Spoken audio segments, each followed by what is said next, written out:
भारत को एक बार फिर से चाइना ने जहां उत्तर दिया है, तो वहीं दूसरी तरफ चाइना ने अपना मोनास्टरशिप क्यों उतार दिया है और आखिरकार भारत अब चाइना के पड़ोसियों के साथ क्या कुछ कर रहा है। जियोपॉलिटिक्स में बहुत कुछ चल रहा है, हमेशा की तरह जानने को मिलेगा बहुत कुछ। आइए जानते हैं इन खबरों को विस्तार से। चाइना का एक बहुत ही पुराना सिद्धांत है और उसी सिद्धांत पर वो चल रहा है। पहले उसका डिमांड था 9 डैश लाइन, और 9 डैश लाइन के अंतर्गत जितने भी इलाके आते हैं उसको वो बता रहा था कि ये हमारा इलाका है। अगर इस मैप को ध्यान से देखेंगे तो अगर स्पेशल इकोनॉमिक जोन की बात करें ना, तो सिर्फ ये जो लाल लाल इलाका दिख रहा है यही चाइना का स्पेशल इकोनॉमिक जोन है, यानी समंदर का वो इलाका जिस पर उसका हक बनता है, जो उसके बॉर्डर से 200 मील के अंदर में ही है। इसमें पाए जाने वाले संसाधन या कोई भी चीज पर हक चाइना का बनता है। लेकिन चाइना क्या कहता है? चाइना ये कहता है कि हम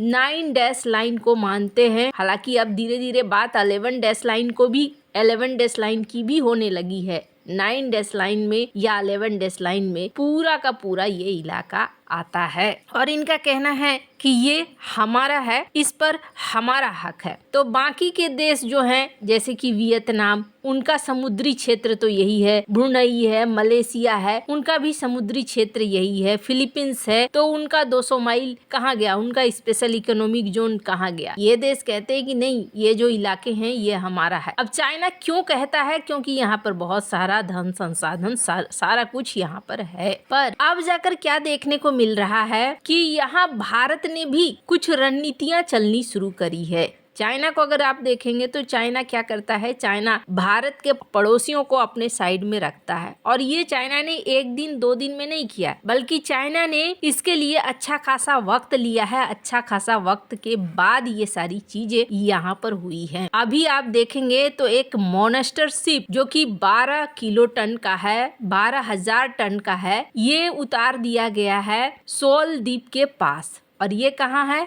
ये है आपके फिलीपींस के पास। ये जो सैटेलाइट की तस्वीरें और रूट दिखाया जा रहा है, ये यहाँ पर मोनास्टरशिप उतरा है। यानी फिलीपींस को लेकर ये अपनी दावेदारी को छोड़ने वाले नहीं हैं। फिलीपींस से चाहे इनकी कितनी भी बातचीत हो जाए, उस बातचीत का कोई खास असर दिख नहीं रहा है। तो एक तो इनका रवैया ऐसा है। दूसरी चीज ये हो रही है कि भारत यहाँ पर तेजी से आगे बढ़ता जा रहा है और इस चीज को अब ये लोग भी समझ रहे हैं। अभी फिलीपींस को भारत ने ब्रह्मोस मिसाइल बेची और उसके बाद अब भारत वियतनाम को ब्रह्मोस मिसाइल बेचने वाला है। कहा जा रहा है कि जो ब्रह्मोस मिसाइल की डील है ये 700 मिलियन आर्म डील से ज्यादा है और ये दिखला रहा है कि अब जो है वियतनाम परेशान हो रहा है और वो रूसी हथियारों पर अपनी निर्भरता कम करने की इच्छा कर रहा है। क्षेत्रीय सुरक्षा में भारत एक प्रमुख खिलाड़ी के रूप में उभर रहा है, ये भी दिख रहा है। कहा जा रहा है कि इस सौदे के कुछ महीनों के भीतर अंतिम रूप दिए जाने की उम्मीद है, जिससे वियतनाम ब्रह्मोस मिसाइलों को खरीदने वाला दूसरा देश बन जाएगा। फिलीपींस के बाद जिसने 2022 में हस्ताक्षरित 375 मिलियन अमेरिकी डॉलर के समझौते के तहत पिछले साल अप्रैल में अपनी पहली खेप प्राप्त की थी। ब्रह्मोस एरोस्पेस द्वारा विकसित एक संयुक्त इंडो रूसी सुपरसोनिक क्रूज मिसाइल जिसकी स्पीड है 2.8 की गति,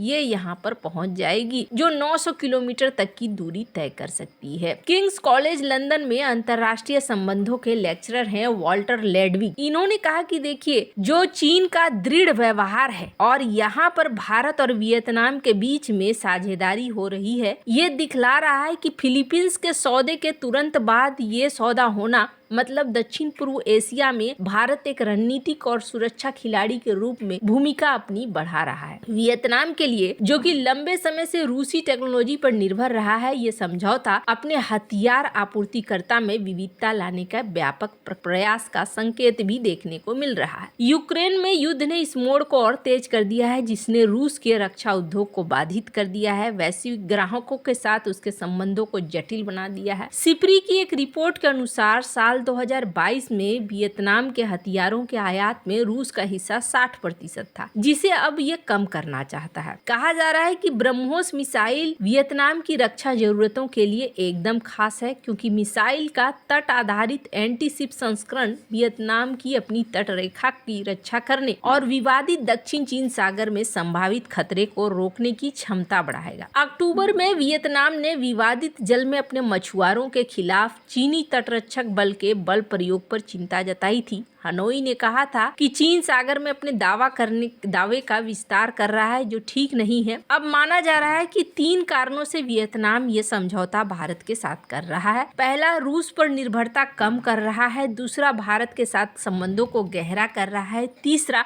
समुद्री क्षमताओं को मजबूत कर रहा है। भारत रूस द्वारा डिजाइन किए गए उपकरण जैसे कि टैंक, लड़ाकू विमान को लेने, भारतीय पश्चिमी निर्मित इलेक्ट्रॉनिक्स का उपयोग करके अपनी क्षमताओं में सुधार करने में काफी सफल हुआ है। भारत और वियतनाम के बीच रक्षा सहयोग कोई नई बात नहीं है। दिल्ली ने पहले रूसी निर्मित सुखोई Su-30 लड़ाकू जेट और किलो क्लास अटैक पनडुब्बी का संचालन करने वाले वियतनामी बलों का प्रशिक्षण प्रदान किया है। ये दोनों ही चीनी अतिक्रमण से विवादित क्षेत्र की रक्षा के लिए वियतनाम के लिए महत्वपूर्ण संपत्ति है। ब्रह्मोस सौदा क्षेत्र में एक उभरते हुए सुरक्षा भागीदार के रूप में भारत की स्थिति को और मजबूत कर रहा है। लेडविंग ने कहा कि रूस ब्रह्मोस मिसाइल का सह विकासकर्ता होने के बावजूद फिलीपींस और वियतनाम जैसे देशों को इसकी बिक्री को रोकने से बचता रहा है। चीन के लिए इस प्रणाली के निहितार्थों के मद्देनजर ये एक दिलचस्प निर्णय है। उन्होंने कहा कि ये तथ्य है कि फिलीपींस के मामले में ऐसा नहीं हुआ और वियतनाम के साथ भी ऐसा होता हुआ नहीं दिख रहा है। इस अधिग्रहण में स्पष्ट रूप से चीन विरोधी तत्वों को देखते हुए दिलचस्प है।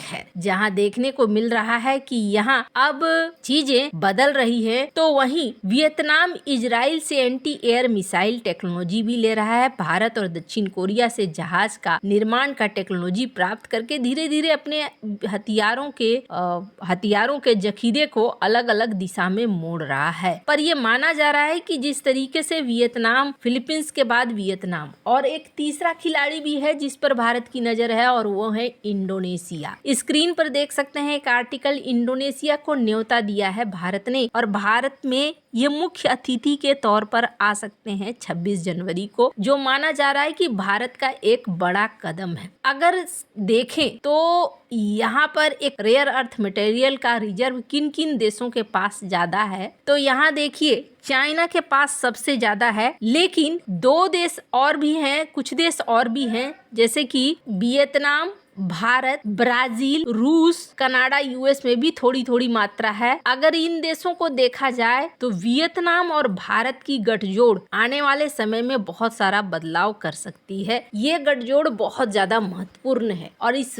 वजह से दोनों देशों के बीच में रिश्ते भी बढ़ रहे हैं। इंडोनेशिया के साथ भी भारत रिश्ता बढ़ा रहा है ताकि इस पूरे क्षेत्र में भारत को हासिल हो सके मजबूती, और एक ऐसी मजबूती जो भारत को बढ़त दिलाए। जो चीज चाइना कर रहा है वही चीज भारत भी कर रहा है। अब भारत ने जो विरोध जताया था, इस विरोध को लेकर चाइना का तुरंत से जवाब आया है, और चाइना ने कहा है कि देखिए हम हमेशा ध्यान रखते हैं। स्क्रीन पर आप देख सकते हैं भारत में चीनी दूतावास की प्रवक्ता है यून जिंग। इन्होंने कहा कि चीन हमेशा सीमा पार की नदियों के विकास के लिए जिम्मेदार रहा है। यारलुंग जंगबो नदी, जिसको ब्रह्मपुत्र को चीन में यही कहा जाता है, इन्होंने कहा कि हम यहाँ पर सारी चीजें गहन अध्ययन करके कर रहे हैं, किसी तरह का कोई नकारात्मक प्रभाव नहीं पड़ेगा, और मौजूदा चैनलों के माध्यम से निचले इलाके के देशों के साथ संचार बनाए रखेगा और नदी के किनारे रहने वाले लोगों के लिए लाभ के लिए आपदा रोकथाम